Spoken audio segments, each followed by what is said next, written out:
My sister used my card without permission to charge $133,000 on her graduation trip to Europe when my parents said, "Just pay it.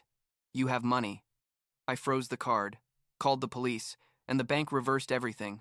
Now they have to sell their house and call me the worst son ever. I'm 29 years old. I work in finance. And what my family did to me a few months ago literally left me speechless. Like, I still have trouble processing that people who supposedly love you are capable of doing something like that. The thing is, I was always the responsible son. You know, the one who studied, got a good job, paid his own student loans, the one who never asked my parents for a dime after graduating.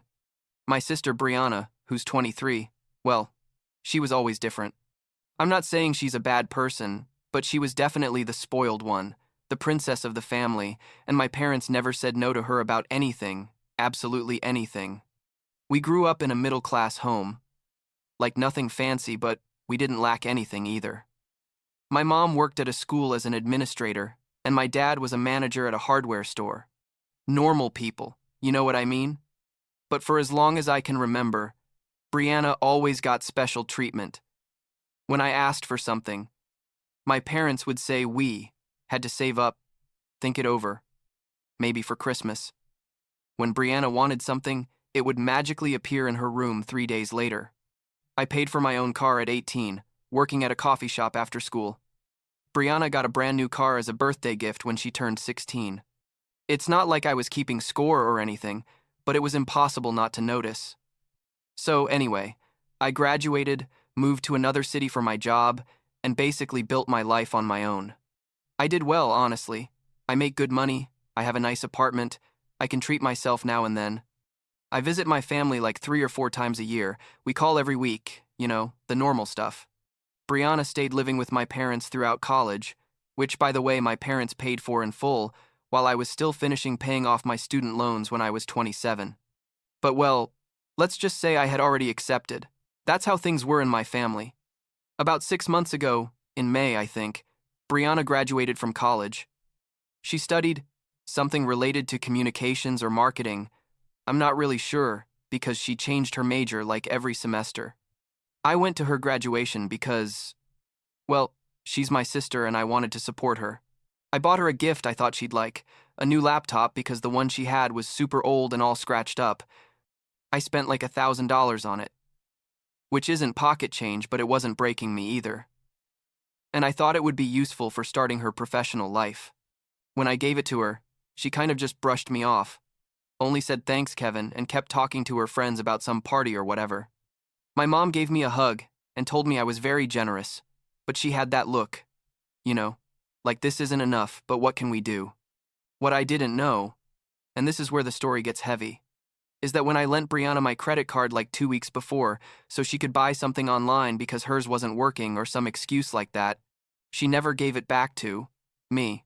I honestly didn't even remember because I mainly use another card for my daily expenses, and that card I lent her I basically have for emergencies and to accumulate points with large purchases. It has a high credit limit, like $150,000, because my credit score is excellent and the bank kept increasing it over the years. Brianna kept that card and I, like an idiot, didn't even realize it. The graduation weekend passed. I went back to my city, resumed my work routine, everything normal. And then, like 2 weeks later, my mom calls me on a Tuesday night. I was watching a series, relaxing after a heavy day at the office, and I see she's calling. I answer and she's all excited, talking super fast, and she tells me, "Kevin, we have to tell you something wonderful. We organized Brianna's dream graduation trip." I'm like, okay, that's great. Where are you guys going? Thinking they were going to Cancun or something like that for a week. And my mom says, "No, Kevin, we're taking her to Europe for a whole month. She's going to visit Paris, Rome, London, Barcelona, Amsterdam, everything she's always wanted to see." I was quiet for a few seconds because I couldn't believe my parents had that kind of money saved up. And I say, "Mom, that must cost a fortune. Are you sure you can afford it?" And she laughs, like I'd said something funny, and says, "Oh, Kevin, don't worry about that. It's all paid for. We're leaving next week." I say, "Okay, good that you could save up for it. I'm happy for Brianna." And here comes the bomb. she says. Well, actually, we used your credit card to pay for everything, but don't worry, it's only like $133,000. You can pay it in installments and you won't even notice. I swear I had to pull the phone away from my ear because I thought I'd heard wrong. I say, Mom, what did you just say?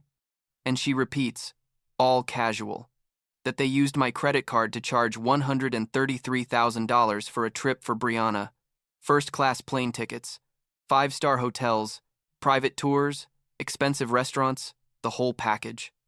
And when I ask her how the hell they got my card, she tells me Brianna had it and that she thought I had given it to her specifically for this.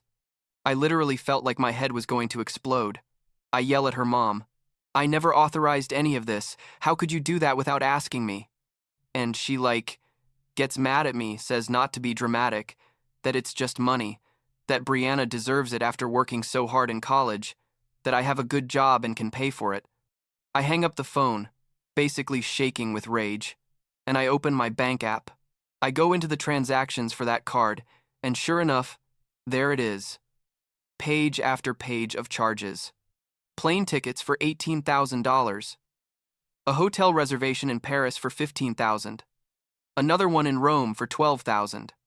Tours, restaurants, purchases at luxury stores, all in the last 2 weeks. The total was $133,427.63. I sat there on my couch staring at the screen, feeling like someone had kicked me in the stomach. I couldn't breathe right. Seriously. My chest felt tight, and I was thinking, how is it possible that my own family robbed me like this?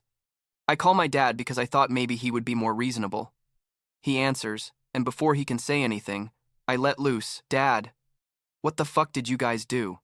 He tries to calm down, uses that voice he puts on when he wants to de-escalate a situation, and tells me, Kevin, I understand you're surprised, but your mom and I thought this was important for Brianna. I tell him, Dad, you guys stole $133,000 from me. That's not a surprise. That's a crime. And he says, well, technically Brianna had your card, so it's not theft. It's more of a misunderstanding. A misunderstanding. Those were his exact words. I tell him to cancel everything immediately, to return the money, that this is unacceptable. And he sighs and says, Kevin, we're leaving tomorrow. Everything is reserved. Don't be selfish. It's just money and you. Have it. I didn't sleep at all that night. I was researching what options I had. I called my credit card company at 6 in the morning, as soon as they opened. I explained the situation to them, that my family had used my card without my permission to charge more than $130,000. The representative was kind, but basically told me that since Brianna had physical possession of the card and it hadn't been reported as stolen, and since the charges had my zip code and other correct verification information, it didn't automatically qualify as fraud. That I had to dispute each charge individually, and that the process could take months. I felt completely powerless, like there was nothing I could do. I tried calling Brianna, but she sent me straight to voicemail. I sent her like 20 messages that she didn't answer. My parents were already on their way to the airport. I talked to my mom one last time and begged her not to go, that we needed to resolve this first. And she, with that condescending tone she uses when she thinks she's right, told me, Kevin, stop being dramatic. Brianna deserves this. She worked very hard, and you can afford to give her this gift. I yelled at her that it wasn't a gift, that it was theft, and she hung up. All 3 of them went to Europe. I stayed in my apartment, watching how my credit card balance showed that obscene amount. The rage I felt was indescribable, like I'd never in my life been so furious.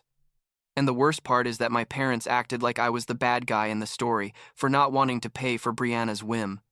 During the first days of the trip, Brianna started posting photos on Instagram, her at the Eiffel Tower in a new designer dress, her toasting with champagne at a restaurant that obviously cost like $1,000 per person, or at a luxury spa.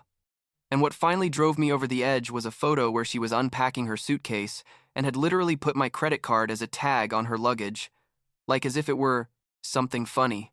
She posted it with a caption that said, "When your older brother loves you so much, he even decorates your luggage. Ha ha ha. Thanks, Kevin, for this dream trip." It had like 500 likes, and all her friends commenting how jealous they were. What an incredible brother. Wish I had one like that. I stared at that photo for I don't know how long, and something in me broke, or rather, became clear. I realized that my family had never respected me, that they had always seen me as Brianna's personal bank, and that if I didn't do something drastic, this was never going to change. So I decided I was going to get my money back whatever way necessary, and if that meant ruining their trip, well then fuck them, basically. I started making calls. I called the airline and explained that the tickets had been purchased without my authorization. At first, they didn't want to do anything because they had already flown the first leg, but I insisted, talked to supervisors, threatened legal disputes. They finally agreed to put an alert on the return tickets. Then I called every hotel where they had reservations. This was tedious because there were like 8 different hotels in different cities. To each one, I explained the situation. Some were more understanding than others, but I managed to get them to flag the reservations as fraudulent and require additional verification with another form of payment at check-in. I called the tour companies they had booked with, canceled everything I could, put alerts on what I couldn't cancel, and then I did the nuclear thing. I called my bank and completely froze that credit card. I didn't cancel it because I still needed to dispute the charges, but I blocked it so it couldn't be used for anything else. The representative asked me if I was sure, and I told him absolutely yes. I felt a weird satisfaction in that moment. Like, yeah, I felt bad because I knew what was going to happen, but I also felt like I was finally standing up for myself. The first few days, nothing happened because they had already paid for the hotel in Paris in advance. But when they tried to change hotels in Rome, that's when the chaos started. My mom called me, furious, yelling at me that the card wasn't working and that they had been left on the street. I told her very calmly, Mom, I froze it because you're using my money without my permission. She started screaming at me. How could I do this to them? That they were in a foreign country, that Brianna was crying. And I told her, give me back my card and take the next flight home, and maybe I'll unfreeze it. She hung up.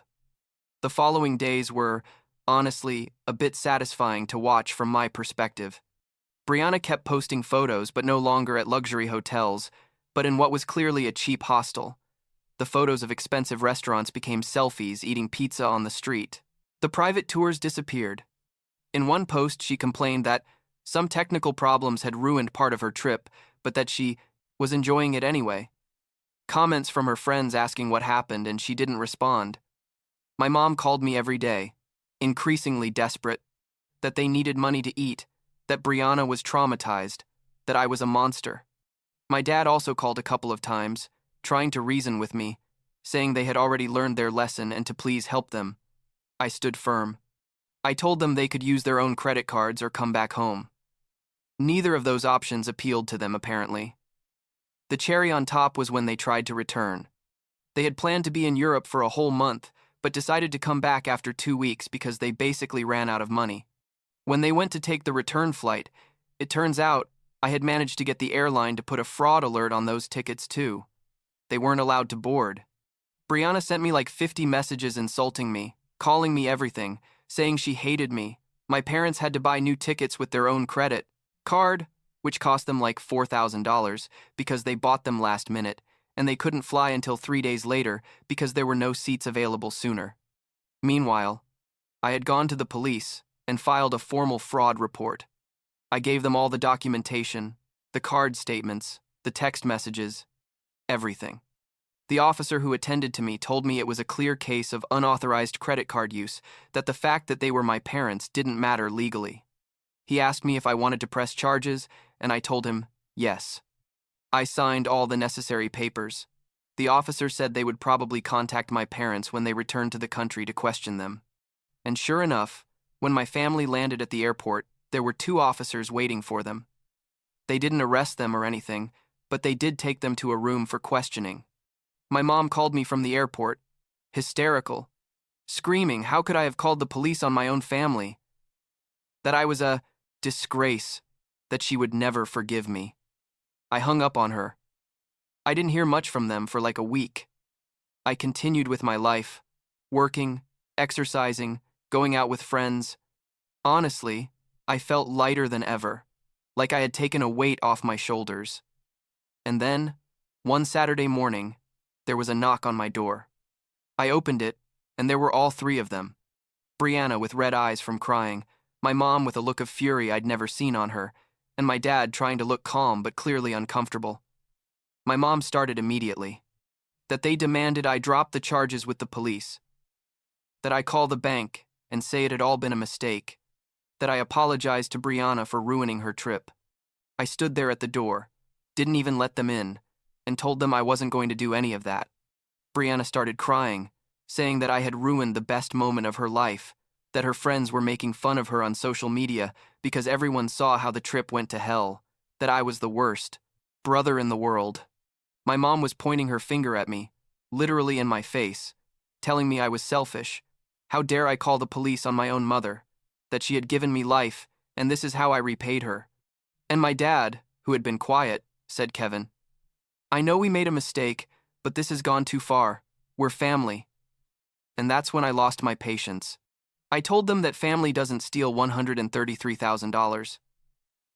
That family doesn't use your credit card without permission. That family doesn't post photos making fun of you on Instagram while spending your money. I told them that my whole life I had been the forgotten son while Brianna received everything, and that now that I finally set boundaries, they acted like I was the villain. I told them I wasn't going to withdraw anything, that I wasn't going to pay a single cent for that trip, and that if they had a problem with that, they could leave and never come back.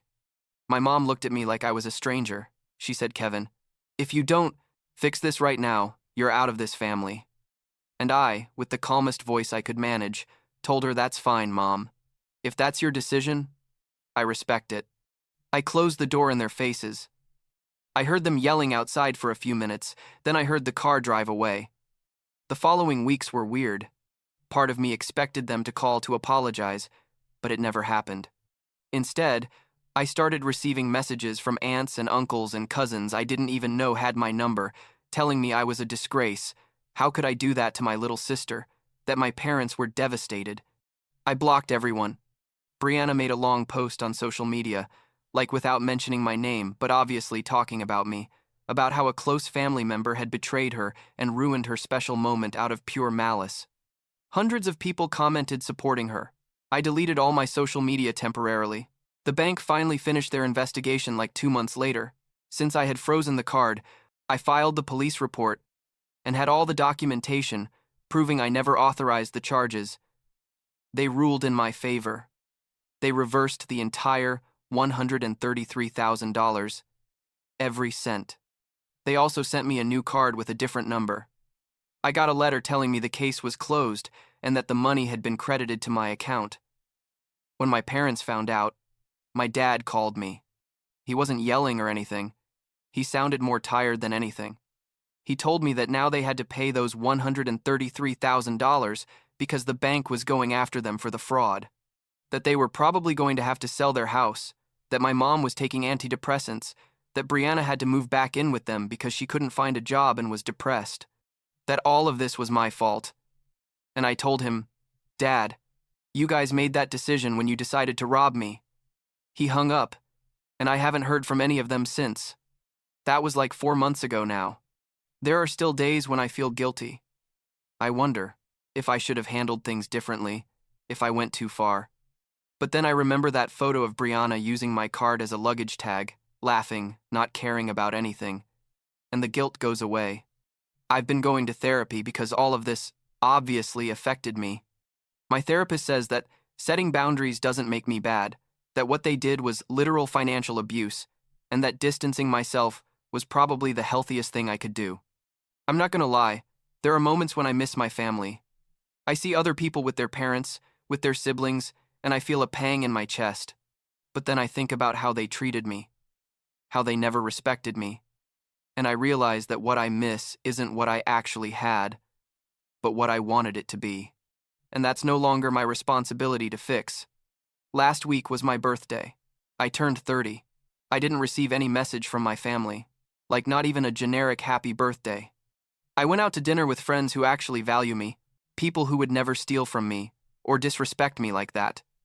And honestly, it was one of the best birthdays I've had in years. I didn't have to pretend everything was okay. I didn't have to listen to my mom comparing me to Brianna. I didn't have to deal with drama. I was just with people who genuinely care about me. I guess in the end, the lesson here is that family isn't always sacred just because you share blood with them. Sometimes the people who treat you worst are precisely the ones who are supposed to love you most. And it's okay to walk away from that. It's okay to protect yourself, even if that means being alone for a while. It took me 29 years to learn that, but at least I know it now. And I'm not going to let anyone, not even my own family, treat me like a walking ATM without consequences ever again. That I can assure you.